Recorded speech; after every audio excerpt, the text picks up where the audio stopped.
Lagi cari MMORPG seru buat Android, yang ringan atau yang bisa cuan, yang seru, bisa PvP, dan masih bisa nyantai leveling. Dari grinding yang mati-matian sampai dengan vibe dan nostalgia, semua itu bisa kalian rasakan di rekomendasi game MMORPG kali ini. BTW, MMORPG adalah sebuah genre game dengan komunitas yang besar, dan itu pastinya genre yang gak bakal mati guys. Seriusan dah. Nah langsung aja dah, inilah 5 game MMORPG terbaik, ringan, dan terbaru untuk Android.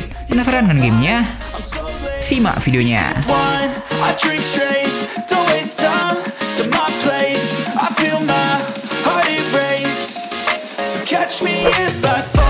Legend of Ymir. Legend of Ymir akhirnya rilis global. MMORPG Korea epic dari Ymir ini punya gameplay open world, play to earn, dan grafik Unreal Engine 5 yang bikin mata kalian melek. Bagi kalian pecinta MMORPG Korea, wajib banget cobain ini game. Legend of Ymir ada dengan dunia open world, dungeon hunting, PvP skala besar, dan 5 kelas unik yang skillnya epic banget. Rilis secara global kemarin pada tanggal 28 Oktober guys. Akhirnya yang ditunggu-tunggu rilis juga, yakni MMORPG Korea dari Ymir yang pastinya mendukung elemen pay to earn alias bisa cuan. BTW kalian bisa lihat untuk minimum spek buat mobile yaitu seperti ini.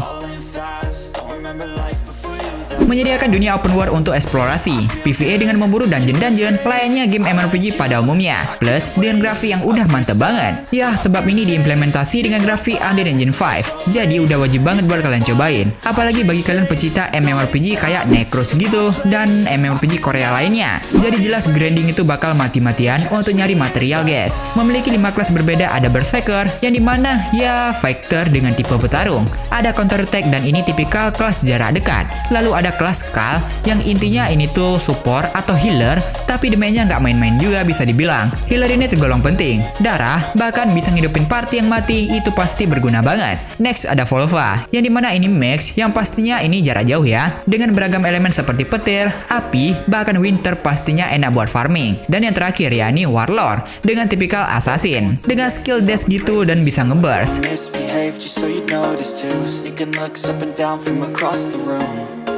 Damn, what a hell of a view. I feel good, you look great. Ragnarok Twilight. Kalian kira semua game Ragnarok cuma numpang nama? Tunggu dulu. Ragnarok Twilight ini asli dari Gravity. Gameplay santai, nostalgia, tapi tetap seru banget. Yap, Ragnarok asli guys. Bukan cuma numpang nama atau beli lisensi seperti kebanyakan game Ragnarok. Ini asli dari Gravity, IP klasik Ragnarok sendiri, dan sudah support bahasa Indonesia. Rilis secara global pada 13 Oktober kemarin. Sebuah game MMORPG yang bawahnya itu santai banget dah. Bahkan ini game defaultnya game portrait guys, tapi bisa landscape juga. Grafiknya cakep, fokusnya memang jadi game santai dan mudah leveling. Nah, seri Ragnarok, kalian nggak bakal milih kelas di awal game, tapi cuma milih gender doang. Dan di level-level tertentu, kalian bisa full job transfer guys. Beberapa fitur unggulan yang disorot dari game ini, seperti sistem drop item 100% dari equipment atau looting. Tapi di dungeon tertentu sih, terus ada mode idle atau mode offline auto farming tentu saja, yang dimana kalian bisa tetap fokus grinding meskipun nggak selalu online. Terus ada sistem yang menggabungkan nostalgia RO, elemen seperti job change, kostum, fashion, pet, dan BGM klasik. Meski begitu, karena game mobile MMORPG dengan mekanik auto atau idle, kemungkinan ada aspek grind atau pay to win. Tapi jika kalian mencari nostalgia dengan IP Ragnarok plus ingin main santai lewat mobile, maka Ragnarok Twilight bisa jadi pilihan yang bagus guys.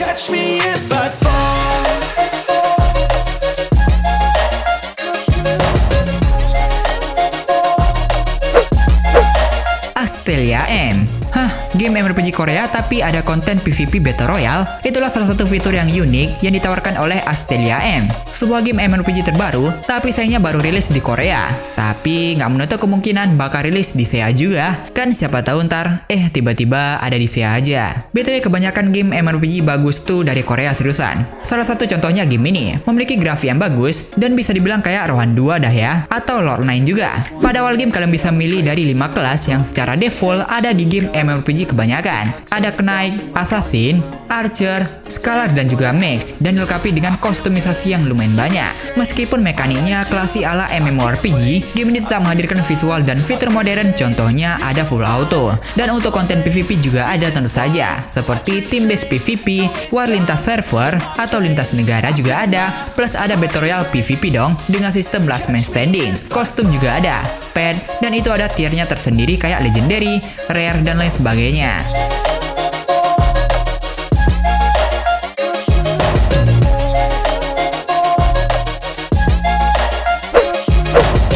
kelas Dragon Roots. Siapa bilang game MMORPG 3D harus berat? Bayangin di tengah maraknya MMORPG di atas 5 GB-an, beda dengan game MMORPG yang satu ini. MMORPG dari Indonesia ini malah hadir dengan size yang 500 MB-an guys. Sebuah game MMORPG yang termasuk populer atau viral, sebab publishernya SPD dong, gacor nggak? Mandiri banget guys. Game MMORPG 3D yang memiliki ukuran yang benar-benar ringan, yakni di bawah 1 GB-an. Sebuah MMORPG yang rilis akhir Juli atau awal Agustus ini, support bahasa Indonesia juga guys. Plus dengan dubbing yang bahasa Indonesia juga. Intinya full bahasa Indonesia dah. Pada awal game kalian bisa milih kelas dengan gaya bermain kalian masing-masing. BTW ini game bukan sudut pandang top down, melainkan kayak settingan kamera game action RPG, dan ini bagus menurutku. Nah ini mah gamenya santai banget guys, full auto juga, dan juga kostum mencolok untuk tampil beda dan bisa sombong sama player lainnya. Pastinya nambahin status ya kan? Pet juga ada, dan ya game MMORPG santai gini include dengan VIP member. BTW ada boss battle juga, plus dengan konten PvP dengan cara duel. Simple amat dah.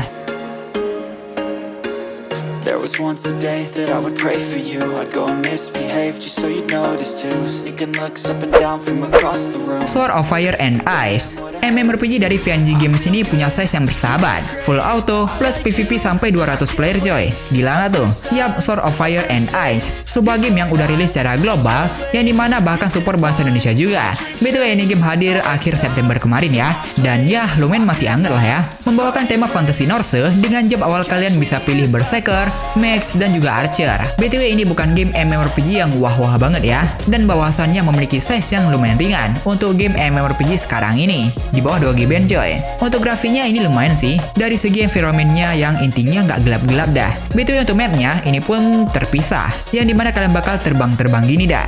Memiliki bentukan bos yang segede-gede gaban, dan tentu saja dengan gameplay yang full auto. Bukan MMORPG yang serius, lebih ke arah MMORPG santai untuk selingan kalian leveling di waktu luang. BTW untuk konten PvP juga ada, yang memungkinkan kalian battle atau war sebesar 100 versus 100, yang artinya 200 player dalam satu arena guys. Gila nggak tuh? Dari grafik, environment, ini sih lumayan banget untuk MMORPG 2 GB-an. Tapi sayangnya, ini UI-nya yang terlalu riuh sih, pada nama dah. You're so fine, I'm so late. You sip wine, I drink straight. Don't waste time to my place. I feel my heart erase. So catch me if I fall.